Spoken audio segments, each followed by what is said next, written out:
What's up, gamers? This is Proto, and welcome to another episode of Like or Dislike, where we look at some of the latest games that come out. I give you overlaps of the story, tell you what I think about to get my hands on it, and doing some pros and cons to help you decide if you want to get the game or not. And today we are looking at the Destroy All Humans remaster game. Now, Destroy All Humans is a third-person shooter cult classic game that was set around the 1960s.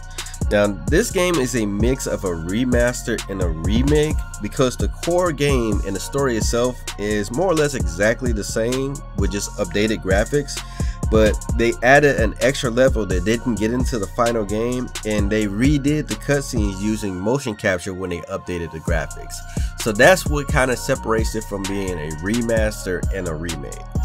Now, you play as Crypto 137, a clone of an alien that's sent to Earth to rescue his previous version and to harvest brain stems to keep your race alive.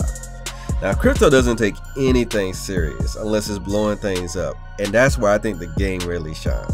The cutscenes and dialogue is still a good laugh to look at today, even with its bad puns and all. I'm still sitting here laughing and just laughing so much from all these bad jokes. They still hit.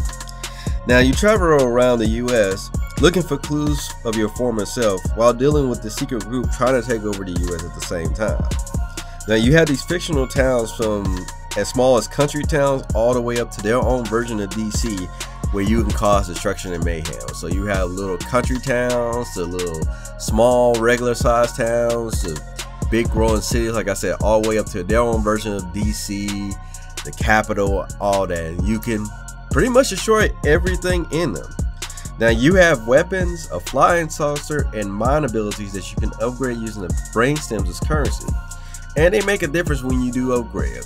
Usually in some games, you know, when you do upgrades, it don't seem like you see a big difference. But in this one, when you do actually upgrade it, when you add more ammo to it or make it more destructive, it definitely does make a difference. Now, you can explore the towns when you're not on missions, collecting items, completing challenges, the usual completionist 100% type things you can do. Now, visually, this game looks amazing, from its bright colors to its detail to the way the buildings explode. Like when you destroy a building, it crumbles and you can see it crumbling to the ground.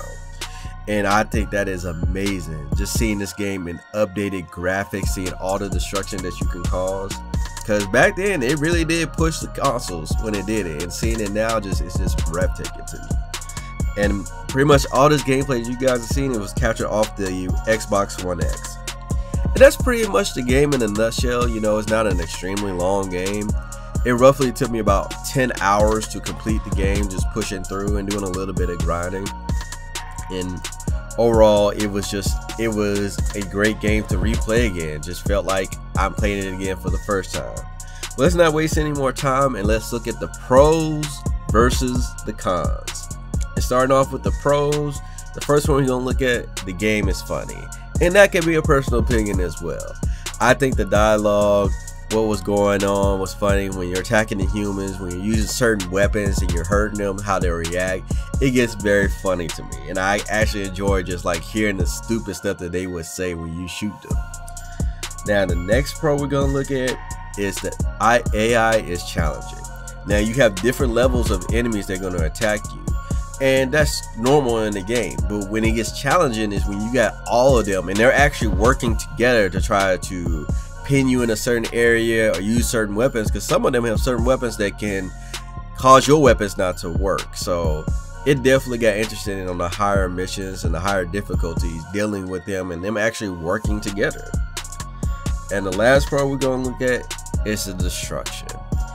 Like I said, from destroying buildings to literally throwing the humans into lakes, rivers, making them fight each other, it's just so much fun. The fact, like I said, you can destroy whole towns. If you want to use your flying saucer, hop in your saucer and destroy the whole town if you want to.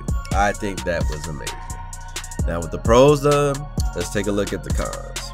The first con we have to look at are the missions can get repetitive. You know, you go into different towns, but in most cases, you're pretty much doing the same mission, just on like with a different difficulty. This time you've got to protect the payload. This next time you got to destroy it. you got to go capture this person, or you got to go free this person. You know, the missions do get repetitive, but it's not one of those games where it's going to be like very in-depth. It's kind of like you shut your brain off and just have fun with it. Now the next con we're going to look at are loading screens. Now keep this in mind, this was a game back in the day on the older consoles. Loading screens were a normal thing. You know, now today they try to avoid loading screens, but they remastered the game. So you're going to deal with loading screens here and there, so just keep that in mind. And the last con we're going to look at is the game can be a little grindy. When you've upgraded certain weapons and you find out that you need other weapons upgraded, you're going to have to go back and do some grinding to get the brain stems you need to unlock them. But thankfully, it's not going to be extremely grindy. If you find the missions that you do extremely well on, or the challenges that you can really get high rewards on, grind them out for a minute and you'll do good. And I had that happen towards the end when I had to take down the final missions and I needed to upgrade certain weapons. I just went back, did some grinding for 30 minutes, and then I was good to go. But that's pretty much the end of the review of the game. Overall, I'm definitely dropping a like for it, not just because I'm a cult classic of this game, but I just love it. This is one of those games where you can just turn your brain off and just have fun. Find your favorite weapons and just upgrade them and use them.